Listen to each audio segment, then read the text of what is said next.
I think it's got me a bell that says ring for sex. That was when he got me home. I love that. Just in time for Valentine's Day. Brother, did you use it, brother? No, we can cut this part. Brother, look at me. I want to know. How many times did you have to ring it? No, dude. I've hidden it in my room. I ring it when I'm jacking off.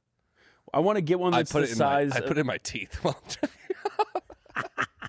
I want to get one in our apartment that's the size of the Liberty Bell. We have to hit it with a giant, like a blacksmith hammer. Yeah. It's like it's like that scene in Spider-Man 3 when Tobey Maguire is getting the venom off of him and he's ringing the bell. It's just like Yes. That's a great scene in a very bad movie.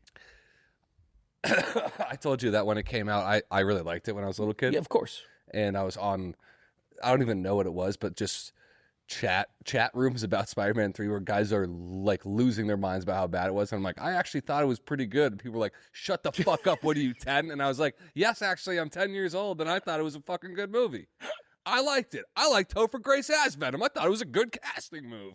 Fuck you.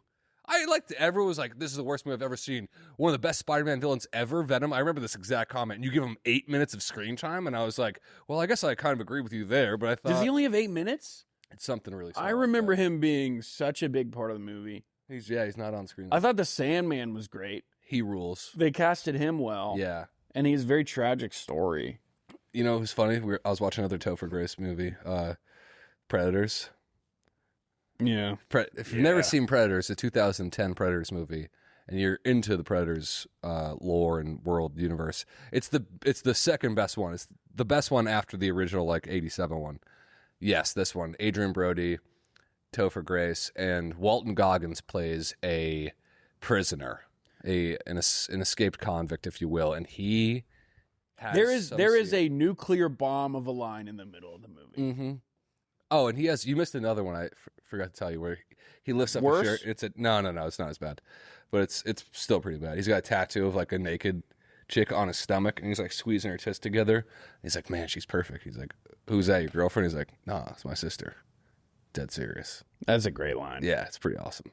Because they're just trying to, I'm assuming they're trying to set this guy up to be the worst person ever, and he dies horribly.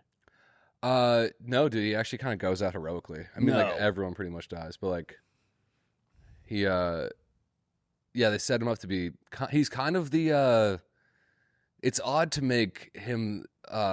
He's like the comedic relief of the movie, but he's the darkest comedic relief there is. But it's still funny. Like it's like if they took Culla's filter off. Oh, come on now!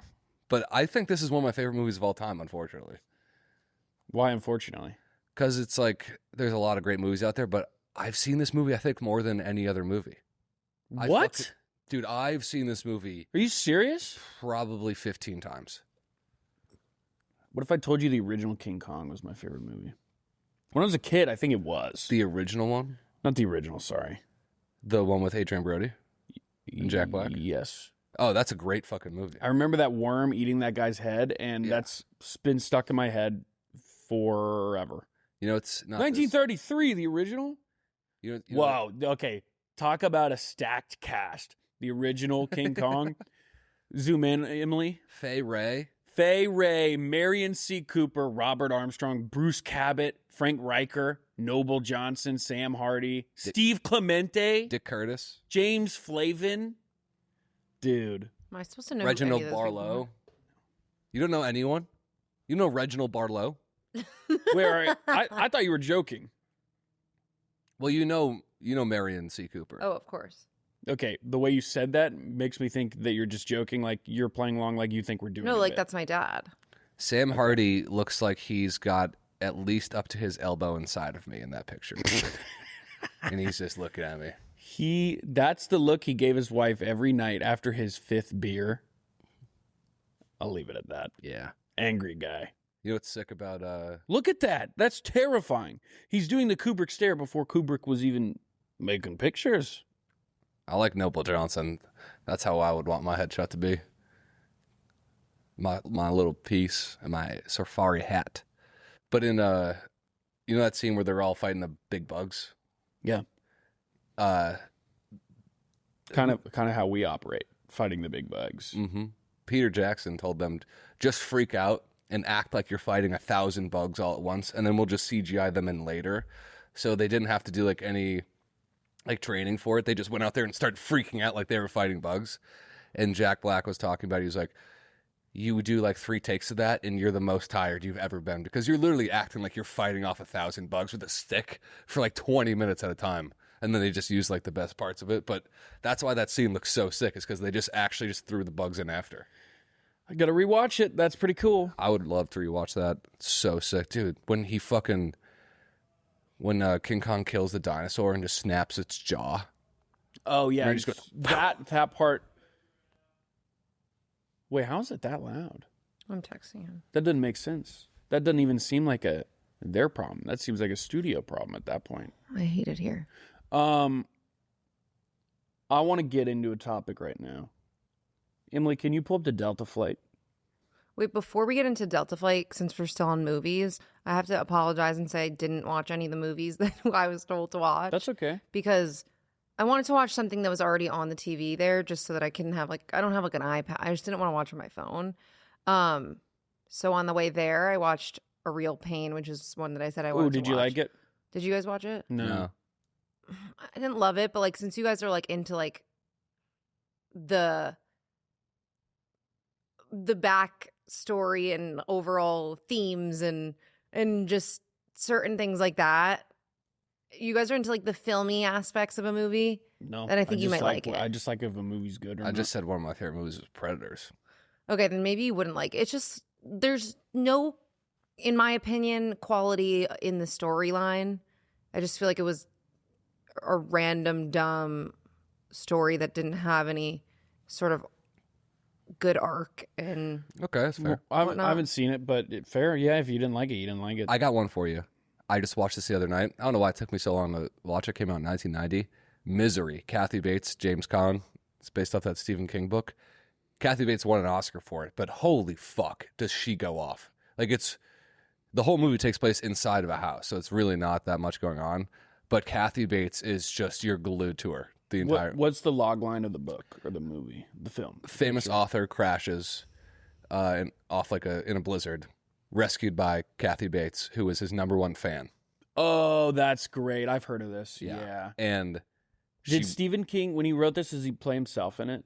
Did he write himself into the book? It's probably. I mean, he made wrote up about a an famous author. author, so I assume, but I don't think it's pretty. Okay, I'll loose. watch that. I'll watch your 1990 film if you watch The Sting, like I told you to. Okay. Also, on the way home, I watched Juror #2, which I'm sure you guys have seen. Oh no, that's the new Did one. you with, like it?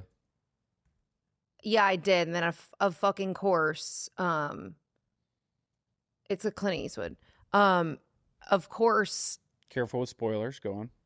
the second I got home from my trip, I got a letter from jury duty. Jury duty. What do I do? I don't want to do it. You probably won't have to. You call in and then you do all the steps, and it's unlikely they'll actually call you in. It said that you have to respond within 5 days of receiving it, but I've been gone, so I don't know when the fuck I received it. Just say that. Okay. Also, last night I watched The Fog, John Carpenter's. Not amazing, but a very fun, stupid camp horror movie if you like that shit. I think I might be bipolar. No. It's the afternoon. I actually think I might be bipolar. What do I do about that? I don't think you are. You don't think so? Not No. bipolar 1.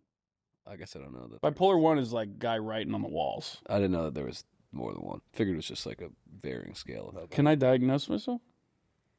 You get sad in the afternoon. That's I normal. think I'm bipolar. I'm brown polar. You know what I think the problem is? I think Anora was so good that it fucked my entire night and day up. Was that good? Yeah, it's really that good. Shit, I'm about to check this shit out. Fuck. Watch it with your gal. There's a lot of fucking in it. That damn movie got me bricked up the first 15 minutes. I had a blanket on. I was like, I really hope Liam doesn't come home because I'm in my underwear and I'm getting a broner. Broner. I'm getting a broner on the couch. That Mickey Madsen chick is a beautiful. Gorgeous. Oh, she's gorgeous. She's so good in it. She's great in everything. She's gonna win an Oscar for sure. For this or just for something Yeah. else? Oh, sick. Have you seen Anora yet? You actually might like Anora. What is it? It's a new movie. Okay, I'll take a look.